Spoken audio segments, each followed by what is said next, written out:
What other practical shifts are you thinking about that a firm needs to make to become a modern learning organization? Yeah, it's a good question. Well, we've talked about the kind of non-urgent important. That's a shift. I think the better mindset shift is understanding that, first of all, awareness that this is at all possible.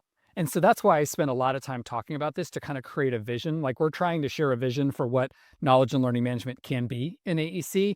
And we target it. I'm go around doing a lot of speaking. We put on a conference. Like I'm trying to help leaders understand through seeing case studies of their peers that there is a brighter, more exciting future ahead where you can build a smarter, more adaptable business.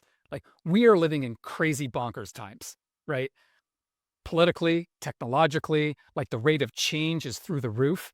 And so the companies that thrive and adapt are the ones that continuously learn the fastest, right? Mhm.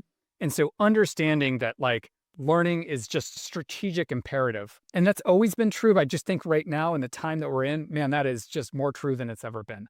Like you have to have this kind of ability to continuously learn and then unlearn at the same time. So letting go of old ways of doing things, old habits that no longer meet the moment and no longer serve like the company.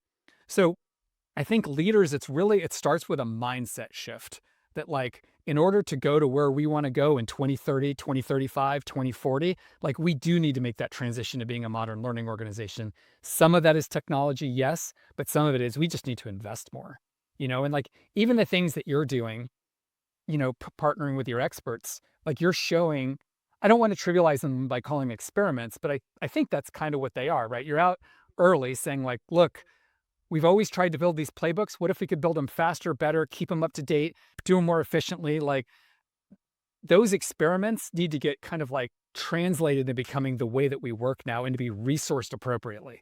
So, I think in some ways we're trying to create little media companies inside our firm, right? To help in the same way that we would spend time creating content externally to go market and win work. Like we need to get as serious about that internally to help us thrive and adapt and grow.